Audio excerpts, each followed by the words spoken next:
করছে আপনাদের কি কয় মাসে এক বছর হয়? আমাদের যশোর 14 মাসে। হ্যাঁ? কয় মাসে? কয় মাসে? 12 মাস আমাদের যশোর ডিস্ট্রিক্টে 12 মাসে এক বছর হয়। আচ্ছা বলুন যদি 12 মাসে এক বছর হয় তাহলে একটা বছরের মধ্যে কয়টা পূর্ণিমা হয়? কয়টা পূর্ণিমা হয়? 24 না 24। আপনারা বলুন কয়টা পূর্ণিমা হয়? 12 মাসে, ঠিক তো? তাহলে 12টা। আচ্ছা বলুন এই 12টা পূর্ণিমার মধ্যে সবচেয়ে কোন পূর্ণিমার বেশি জ্যোতি? অমাবস্যা পূর্ণিমা। ওরে বাবা, অমাবস্যা পূর্ণিমা কি একসাথে হয়? পাওয়ারফুল। কিন্তু কোন পূর্ণিমার বেশি জ্যোতি?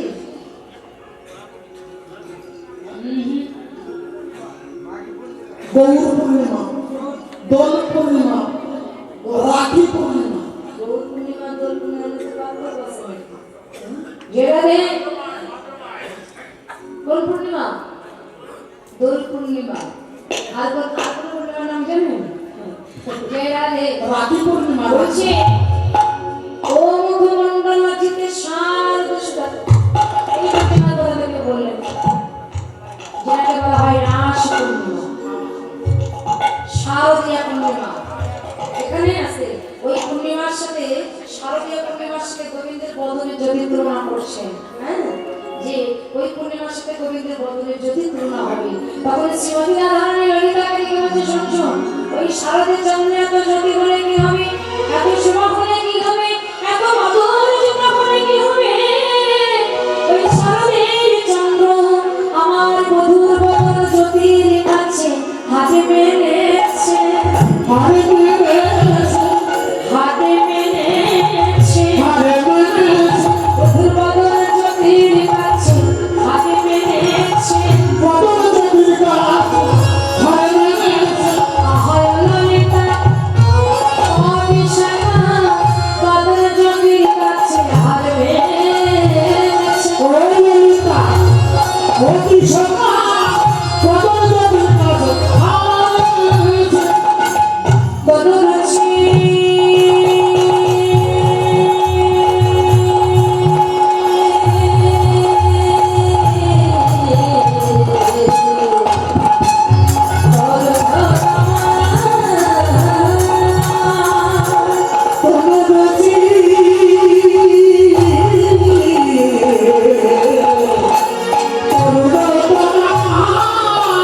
আমি এখনি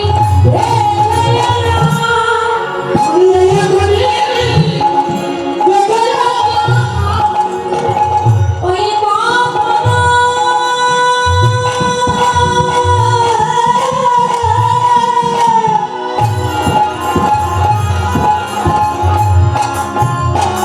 তপন তোমায় বটে আমি এখনি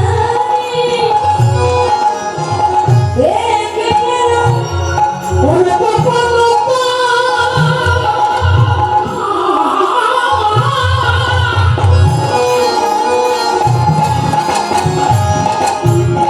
ওরে তোমরা যাবে আমি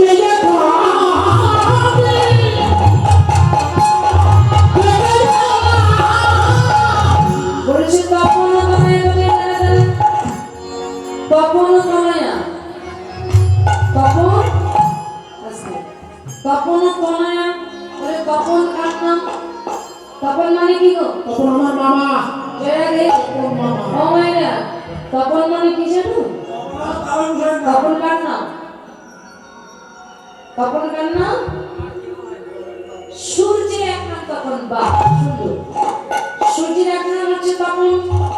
আস্তে বলেছে তপন তনয়া, আর তনয়া মানে হচ্ছে কন্যা। তাহলে সূর্যের কন্যার নাম কি? কটকটি কটকটি। আস্তে মায়েরা জানো সূর্যের কন্যার নাম কি? জানো? জানো না? আচ্ছা সূর্যের কন্যার নাম জানো না মানে সূর্যের মেয়ের নাম জানো না, সূর্যের ছেলের নাম জানো? সূর্যের ছেলের নাম কি?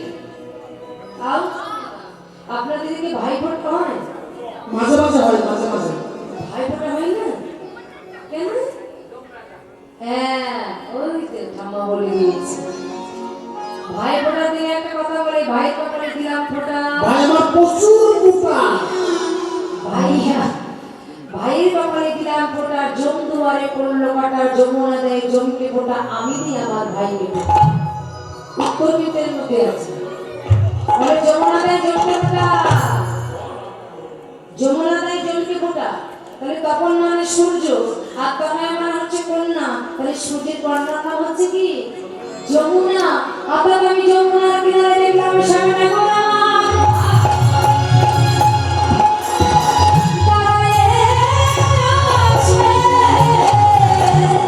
ওরে শোনা গো না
শ্যামনগরকে যখন আমি দেখলাম, হঠাৎ করে দেখে কি মনে হলো জানিস?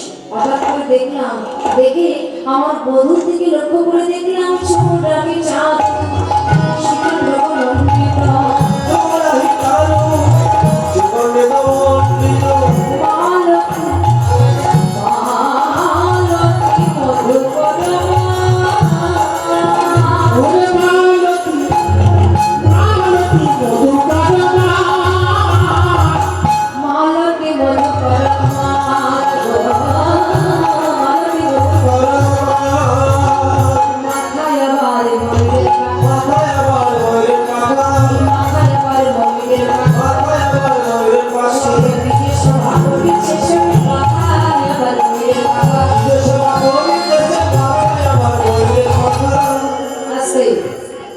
আপনারা গোবিন্দের বিগ্রহ দর্শন করেছেন, দেখেছেন তো? আচ্ছা, দেখবেন গোবিন্দের এই যে বদন, বদনের পরিভাগে মস্তক, মস্তকের পরিভাগে চূড়া, আর চূড়ার উপরে কি আছে গো?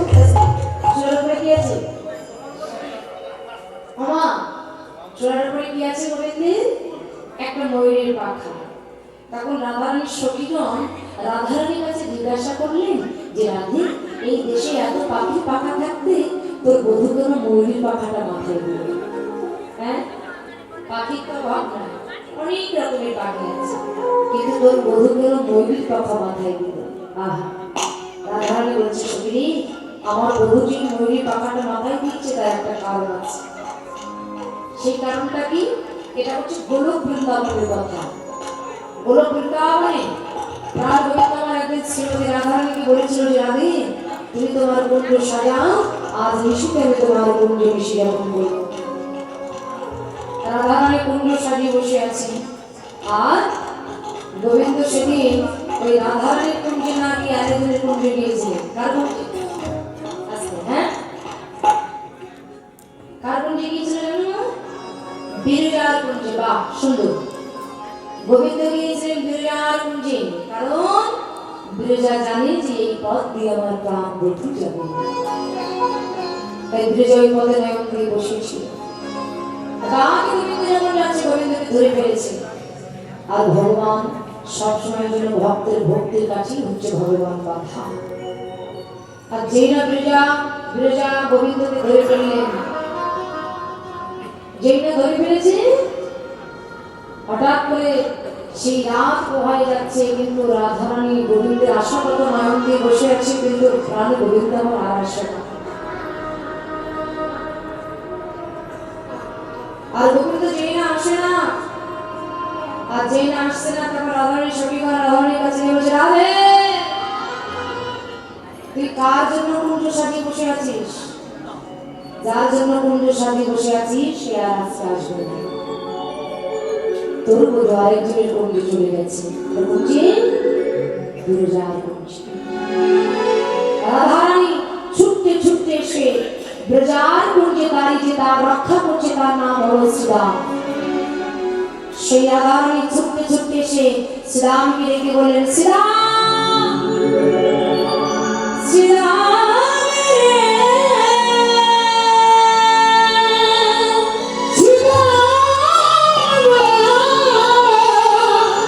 শ্রীরাম, দ্বার ছেড়ে দে, আমি ভিতরে প্রবেশ করব।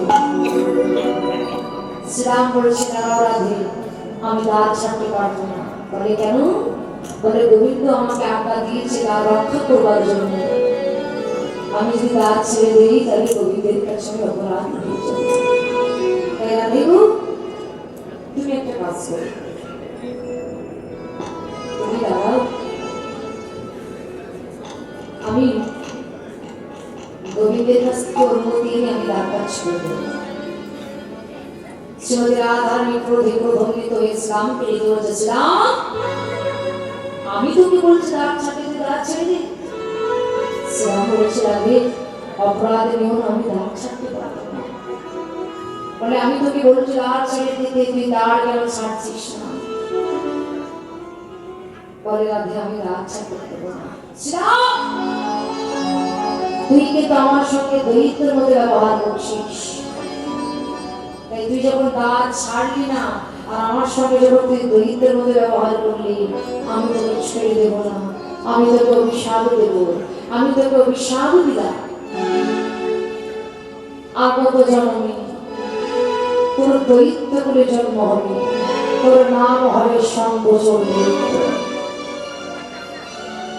শ্রীরামের দ্বারাই রাধারানী বাধা প্রাপ্তি হয়ে যখন মাটিতে লুটিয়ে পড়লেন, তখন শ্রীমতী রাধারানী শ্রীরামকে বললেন, আমি তোকে অভিশাপ দিলাম, তোর দৈত্য বলে জন্ম হবে, তোর নাম হবে সংগোচর দৈত্য। আর যেই না বলেছে তখন শ্রীরাম নয়নে জলে কাঁদতে কাঁদতে রাধারানীকে ডেকে বলছে, রাধিকা তুমি আমার অন্য কোনো কুলে জন্ম দাও, কিন্তু দৈত্য কুলে জন্ম দিও না। দৈত্য কুলে জন্ম দিলে আমি কৃষ্ণ সঙ্গ ছাড়া হয়ে যাব, তুমি আমার দৈত্য কুলে জন্ম দিও না। বলে আমি যখন বলেছি তাহলে তো দৈত্য কুলে জন্ম হবেই হবে। তখন শ্রীরাম রাধারানীকে ডেকে বলেছিল, রাধে আজকে তুমি যে ক্রোধে ক্রোধান্বিত হয়ে তুমি আমাকে অভিশাপ দিলে, যে গৌরামী হয়ে তুমি আমাকে অভিশাপ দিলে, আমি একা কাঁদবো, আমি একা কাঁদবো না, কাঁদতে যদি হয় আমরা দুজনা কাঁদিব।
বৃন্দাবনে পথে পথে আমরা দুজনাই কাঁদিব। রাধে কাঁদতে যদি হয় আমি একা কাঁদবো না, আমরা দুজনেই কাঁদবো। আজকে তুমি যে গৌরবের গৌরবের হয়ে তুমি আমাকে অভিসম্পাদ করলে, আজকে আমি তোমাকে অভিসম্পাদ করলাম যে কৃষ্ণকে তুমি একদিন না দেখলে তোমার প্রাণটা আকুল বিকুল করে, সেই কৃষ্ণকে ছাড়া হয়ে তোমাকে 100 বছর কৃষ্ণ হারা হয়ে থাকতে হবে।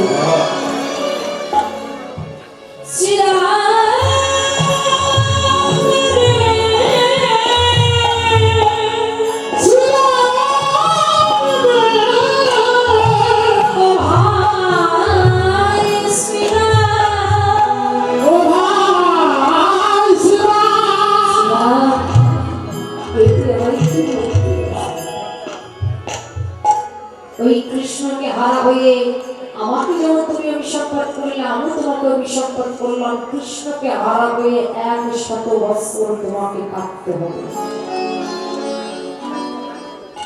রাধারানীকে যখন আমি স্বামী দিয়ে দিলেন, এদিকে গোবিন্দ বুঝতে পেরেছে যে আমার রাধারানী এসেছে, বিরজাকে ডেকে বলেছে, বিরজা সর্বনাশ, আমার রাধারানী এসেছে, উপায়।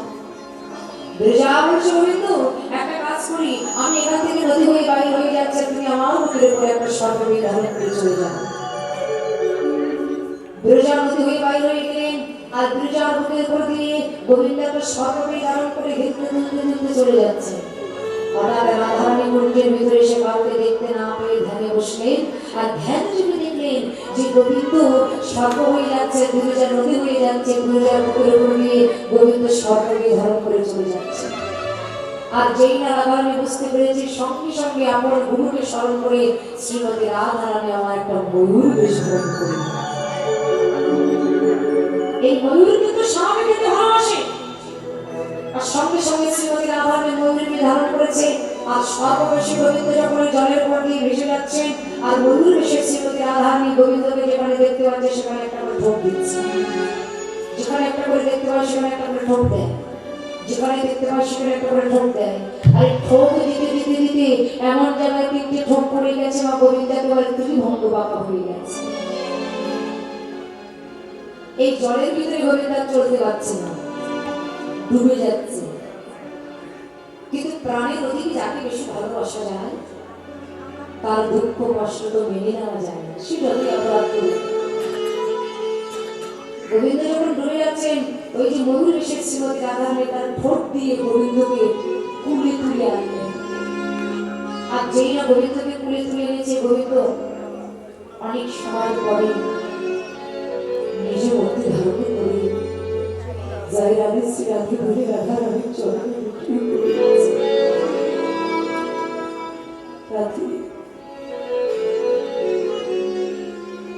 আমি বড় অপরাধ করেছি, আমি তোমার চরণে বড় অপরাধী করেছি, আমার এই অপরাধের কোনো ক্ষমা নাই। অপরাধী তুমি আমার একবার কৃপা করো, আমাকে ক্ষমা করে দাও।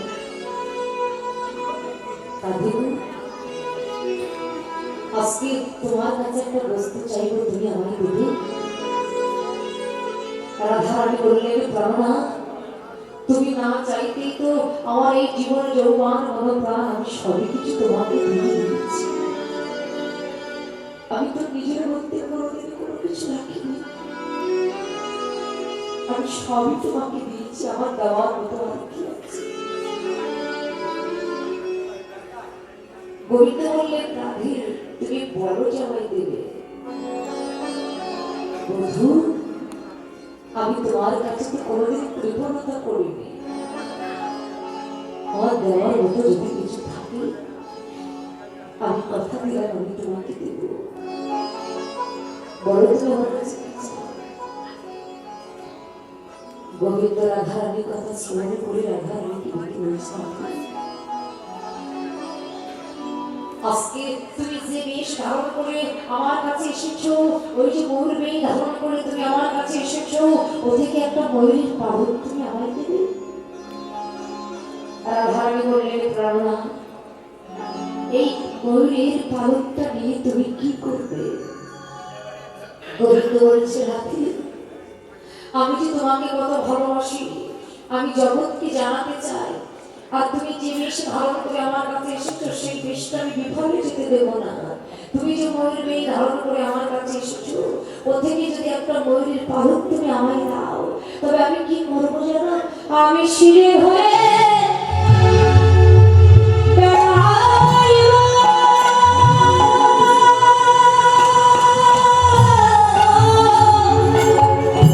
ওরে আমি শিরে ধরে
বৃন্দাবনের পথে পথে আমি সিঁড়ি ধরে বেড়াই। তাই আমার বধূ ওই ময়ূরের পাহাড় আমার বধূ মাথায় দিয়েছে। সখী, আমি যখন আমার বধূকে দেখলাম তখন দেখে কি মনে হলো জানিস? ধনে ধনে বনে না ভরা বলো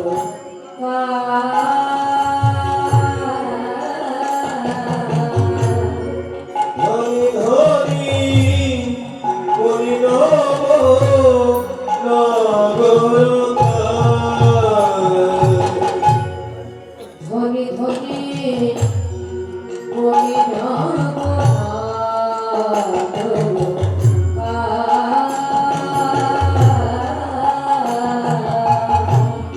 হরি হরি হরি নম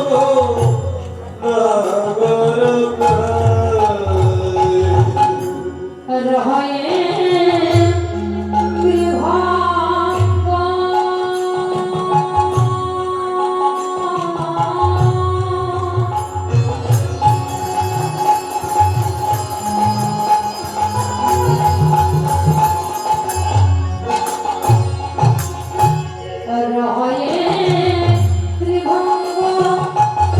ভুবন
যাবে বাবা চাহনি আহা বাজিল নূপুর পায়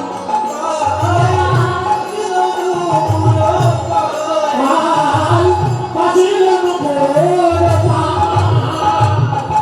ওই নূপুর বলে জীবন জীবন নূপুর বলে জীবন জীবন বলার মালা বলে জীবন জীবন নূপুর বলে জীবন জীবন গোলা মালা বলে জীবন জীবন নূপুর বলে জীবন জীবন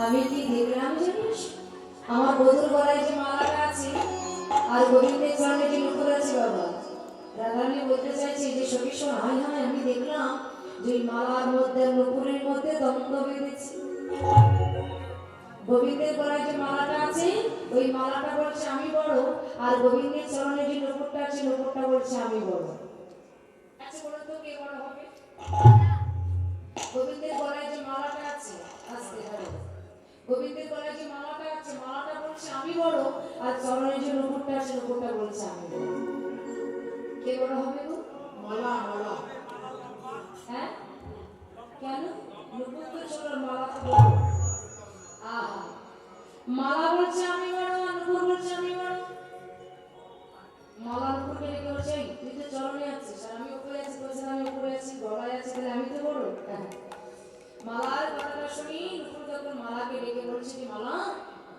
আমি জানতাম যে তুই বড় বুদ্ধিমান কিন্তু এখনো দেখলাম যে তোর মতো বোকাই জগতে আর কেউ নয় বলে কেন বলে একটু মনে করে দেখ এই জগতে প্রত্যেকটা ভক্ত ভগবানকে পাওয়ার জন্য সাধনা করে কিন্তু ভগবানের কি পাওয়ার জন্য সাধনা করে না আমরা কি ভগবানের গলা বা দেহ বা মস্তক এগুলো পাওয়ার জন্য আমরা কোনো ভক্ত সাধনা করি তাহলে প্রত্যেকটা ভক্ত সাধনা করে কিসের জন্য আমার গোবিন্দের শ্রী রাধুর চরণ পাওয়ার জন্য তাই না তাহলে গোবিন্দের চরণ পাওয়ার জন্য প্রত্যেকটা ভক্ত সাধনা করে ওরে মালা একবার চেয়ে দেখ সেই চরণের নূপুর হয়ে আমি আছি আমি আছি আমি নিত্য নিত্য গোবিন্দের চরণ ধরি আমার অঙ্গে মাখিয়ে অঙ্গে মাখি কিন্তু তুই তো গোবিন্দের গলায় আছিস কোনদিন কি চরণ ধুলা তোর অঙ্গে মেখেছিস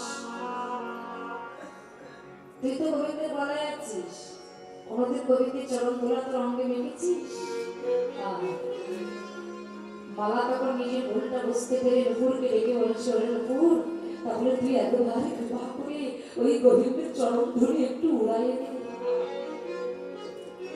গোবিন্দের চরণ ধরে যদি তুই একটু উড়াইয়ে দিস ওই ধুলি যদি আমার অঙ্গে লাগে তবে আমার মালার চরণ ধন্য হয়ে যাবে তাই একবার কৃপা করে উড়াইয়ে দে হ্যাঁ তারপরে শ্রীমতী রাধারানী বলছে সখী আর কি দেখলাম জানিস কি দেখো সখী কালিন্দের ফুলে সখী কালিন্দী ফুলে কি দেখো সখী কালিন্দের ফুলে সখী কালিন্দী ফুলে আমার কুল করে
রাধারানী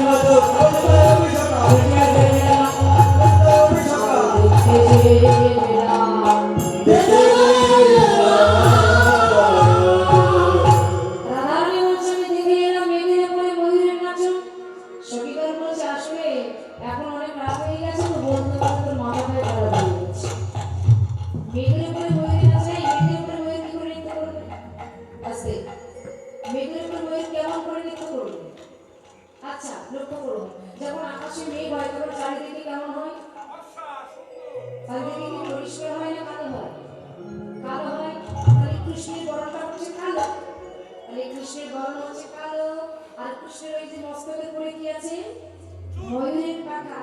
আর মৃদু মৃদু যখন চারিদিকে বাতাস হচ্ছে, আর মৃদু মৃদু বাতাস পেয়ে যখন এই ময়ূর পুচ্ছটা দুলছে, তখন দূর থেকে দেখলে মনে হচ্ছে যেমন মেঘের উপরে ময়ূর নৃত্য করছে। সখীগণ বললেন, রাধে তোর যা দর্শন, আচ্ছা আর কি দেখলেন? সখী রে,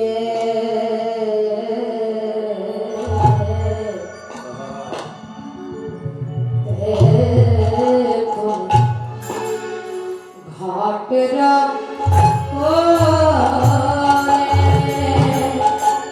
ললিতা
মায়েরা ত্রিবেণীর নাম শুনেননি? আচ্ছা ত্রিবেণী কোথায় আছে? ত্রিবেণী কোথায় আছে? ত্রিবেণী ভারত হচ্ছে আমাদের তীর্থক্ষেত্র। বলি ভারত আছে কোথায়? ত্রিবেণী আছে কোথায়? এই বলছি। আরে ত্রিবেণী ত্রিবেণী আছে কোথায়? সবিধান বলছে ত্রিবেণী আছে এলাহাবাদ। ভারতের একটা জায়গা আছে যেখানে আমাদের তীর্থক্ষেত্র, যেটাকে বলা হয় এলাহাবাদ। আর ওই এলাহাবাদে আছে ত্রিবেণী। ত্রিবেণী মানে তিনটে নদী, তিনটে নদী জল তিন রকম, তার একই ভাগ দিয়ে বয়ে যায়, কিন্তু কেউ কারোর সঙ্গে স্পর্শ করে না। সবিধান বললেন রাধে, ত্রিবেণী আছে কোথায়? এলাহাবাদ। আপনি যমুনার আপনার ত্রিবেণী দর্শন করলে কেমন করে? আমি বলবো রাধারানী বলছে সখী আমি যমুনার আপনার ত্রিবেণী দেখলাম কি করে? আমি বলবো জায়গালে আমি বলবো গঙ্গা যমুনি সরস্বতী একদম সঠিক সুন্দর বলছে ত্রিবেণী আছে যমুনা ত্রিবেণী আছে এলাহাবাদে আপনি যমুনার আপনার ত্রিবেণী দেখলে কেমন করে? শ্রীমতী রাধারানী বলছে সখী রে, আমি যখন আমার বন্ধুর ওই চরণটাকে দর্শন করলাম এই যে দেখুন শুধু শুনলে হবে না বুঝতে হবে বলে আমি যখন ওই চরণ দেখলাম ওই চরণ দেখলে আমার কি মনে হলো জানিস? দেখলাম ওপরে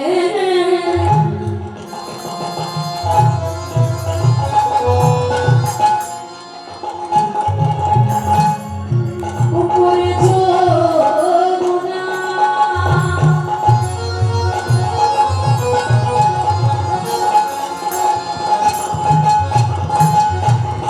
উপরে যমুনা অর্থাৎ গোবিন্দের চরণটাকে দেখি উপরে গোবিন্দের যে উপরে উপরটা থেকে রাধারানী বলছে উপরে যমুনা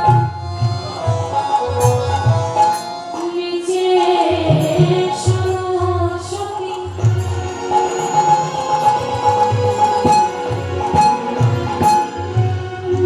সখী আমি দেখলাম উপরে যমুনা নিচে সরস্বতী আমাঝেতে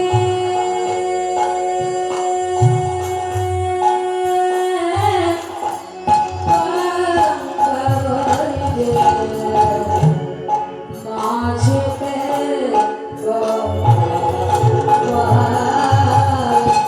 মাঝেতে আমি জড়াইতে গিয়ে দেখলাম বাগাইতে গিয়ে দেখলাম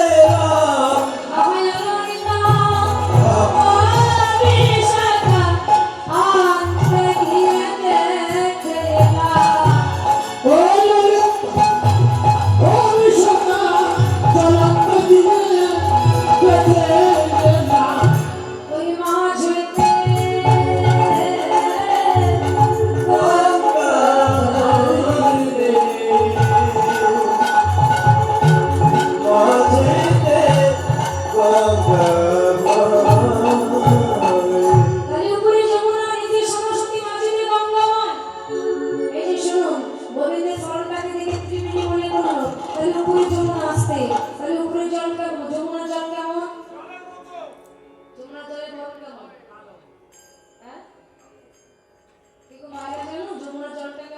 জলের মতো পাতলা গোবিন্দের স্মরণের উপদেশটা কেমন? সুন্দর এই বলেছে কি গো আমরা অনেকে জানি যে যমুনার জল কেমন কেমন ভালো নীল আরে কেন ওই কবিরা তাদের গানে একটা গানে বলে গেছে না ওরে নীল যমুনার জল বললে মরে কোথায় বসে বাবা কৃষ্ণ বলেছে না নীল যমুনার জল বলে যমুনার জল আগে নীল ছিল কিন্তু এখন আর নীল নাই এখন কালো হয়ে গেছে তো জল কালো হলো কেন? সব অনেক কথা টাইম তো বেশি নেই। এই যে আমি একটু বলি, এই যমুনার জল কেন কালো হলো? যখন সমুদ্রে মন্থন করা হয়েছিল একদিকে বিষ উঠেছিল আর একদিকে কি উঠেছিল? হ্যাঁ শুধু অমৃত। তো বিষ পান করেছিল কে? ভোলা মহেশ্বর, তাই না? তা বিষ যখন পান করেছিলেন ভোলা মহেশ্বর সেনুন ওই বিষ যখন ভোলা মহেশ্বর পান করলেন তখন ভোলা মহেশ্বর ওই বিষকে যেতে বলেছিল বিষ যত দুঃখ দিতে হয় তুমি আমার এই কণ্ঠে বসে দাও, যত যন্ত্রণা দিতে হয় আমার এই কণ্ঠে বসে দাও, কিন্তু তুমি নিচে যেন যেও না। কেন? আমার হৃদয়ে গোবিন্দ আছে। হৃদয়ে গোবিন্দ আছে, আমার হৃদয়ে গোবিন্দ আছে। আমার হৃদয়ে গোবিন্দ আছে। বিষ্ণু যেও না গোবিন্দের কাছে, আমার হৃদয়ে গোবিন্দ আছে। বিষ তুমি যেও না গোবিন্দের কাছে, হৃদয়ে গোবিন্দ আছে। বিষ যত দুঃখ দিতে হয় আমার কণ্ঠে বসে দাও, কিন্তু কিছু যেন নেব না। আমার হৃদয়ে গোবিন্দ আছে। এই যে ভোলা মাসের বিষ মান করলেন না, তখনই আমার ভগবান এই যত নদ নদী আছে প্রত্যেকটাকে ডেকেছিলেন যে তোমরা সবাই এসে ভোলা পরম বৈষ্ণব ভোলা মায়ের সাথে স্নান করাতে হবে। এখন বৈষ্ণবের চূড়ামণিকে সদস্য ভোলানাথ, যিনি হলেন ত্রিলোকের বৈষ্ণব। 3 জন্মের মধ্যে যার মৃত্যু হয় না, 3 জন্মের মধ্যে যার মৃত্যু হয় না, যিনি মৃত্যুকে বরণ করেছিলেন, তিনি মৃত্যুকে যিনি জয় করেছিলেন, এই জন্য ভোলা মায়ের আরেকটা হচ্ছে মৃত্যুর জয়। তা তিনি হলেন বৈষ্ণবের চূড়ামণি হচ্ছে ভোলা মায়েশ্বর। আমরা অনেকে বলি যে বাবা নাকি গাঁজা খায়, এই যে বলে দেখবেন আমাদের আমাদের গলি থেকে অনেক ভোলা মায়েশ্বর ঘুরে বেড়াচ্ছে, যেখানে সেখানে বাবা যদি গাঁজা খায় তাহলে সে কি বৈষ্ণব হতে পারে? সে লোকের বৈষ্ণব হবে কেমন করে? বাবা কখনো গাঁজা খান না, সে মূর্খ কথা। এই গাঁজা খেয়ে আমাদের বৈষ্ণব হতে পারে না, এর অনেক তত্ত্ব আছে। যাই হোক, এখন সকল নদ নদীকে যখন ডেকেছে যে ভোলা মায়েশ্বরকে স্নান করতে হবে, এদের মনে তো আনন্দের সীমায় যে পরম বৈষ্ণব তাকে স্নান করাতে হবে, খুবই আনন্দ মনে সবাই এসেছে।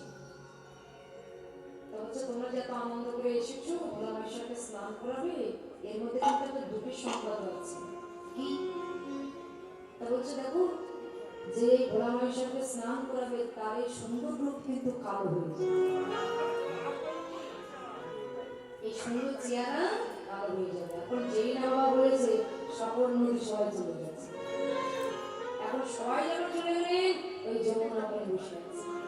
ভগবান যমুনাকে ডেকে বলছে, ও যমুনা কি ব্যাপার, তুমি এখানে বসে আছো, তুমি যাবে না? বলে না দায় ভাই আমি যাবো না। বলে তুমি কি করবে? বলে আমি স্নান করাবো। বলে তুমি কি স্নান করা, তোমার সুন্দর রূপ কিন্তু কালো হয়ে যাবে। যমুনা কেঁদে কেঁদে বলছে, গোবিন্দ রূপ যৌবন নিয়ে কি হবে? এই রূপ যৌবনে পেয়ে যদি বৈষ্ণব সেবায় আমার দেহ আমি না লাগাতে পারলাম, লাগাতে পারলাম, গোবিন্দ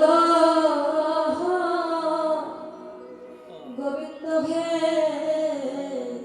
এই রূপ যৌবন নিয়ে আমি কি করব? কি করব? কি হবে? আজকে আছে কালকে থাকবে না। তাই আমি এই সুন্দর চেহারা আমি চাই না, আমি বৈষ্ণবকে স্নান করতে চাই, সবাইকে চাই। ভগবান বলেন যমুনা, তুমি আজকে যে কাজ করেছো এই বিশ্বের মধ্যে তুমি তোমার নাম অটুট থাকবে, আমি তোমাকে কথা দিলাম। তাই যমুনা ওই ভোলা মায়ের সাথে স্নান করিয়েছিল, তাই তার কাজে সুন্দর হয়েছে। বললো নীল যমুনার জল, যমুনার জল নীল ছিল, সেদিন থেকে যমুনার জল কালো হয়ে গেল। হ্যাঁ, তাই গোবিন্দের চরণের প্রতিষ্ঠা হচ্ছে কালো। তাহলে উপরে যমুনা, নিচে সরস্বতী। সরস্বতী জলটা কেমন? গোবিন্দের চরণের নিচের দেশটা কেমন? চরণের নিচের দেশটা কেমন হয়? সাদা না, সরস্বতীর জলটা হচ্ছে দুধি আলতার মতো রং। দুধ আর আলতা একসাথে রাখলে যে রংটা হয়, সরস্বতীর জলটা হচ্ছে দুধি আলতার মতো, মাঝেতে গঙ্গা বয়। গঙ্গা জলটা কেমন? ঘোলা। এই হচ্ছে ত্রিবেণী। তত্ত্বদর্শীগণ জানিয়ে দিলেন এই ত্রিবেণী তোমাদের প্রত্যেকের দেহের মধ্যে বিরাজমান। প্রত্যেকের আমাদের দেহের মধ্যে ত্রিবেণী আছে। 3টে নদী, ইরা, পিঙ্গলা, সুষুম্না, এই হচ্ছে ত্রিবেণী আমাদের ভিতরে।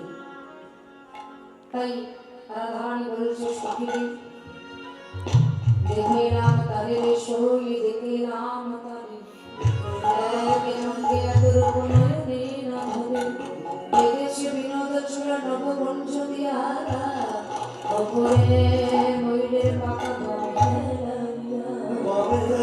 কালিয়া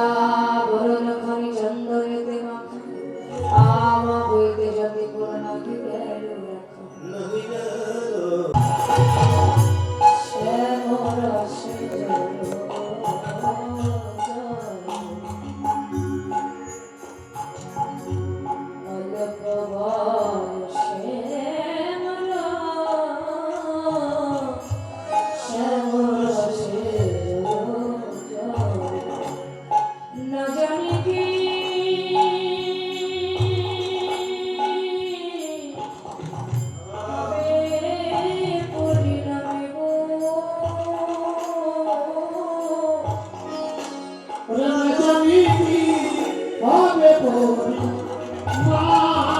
মানে আমার পরিণামে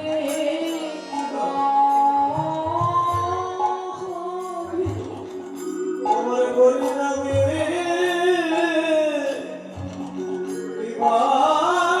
হবে সখী আমি পরিণামে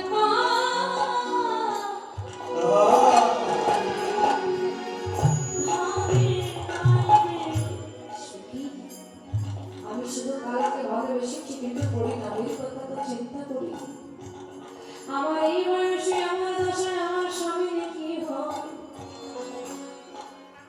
তাই সখী রে সংসার ওই যদি নাই আমি মনে থাকি সখী রে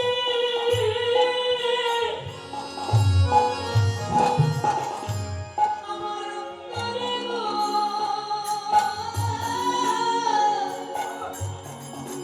গোবিন্দ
শিব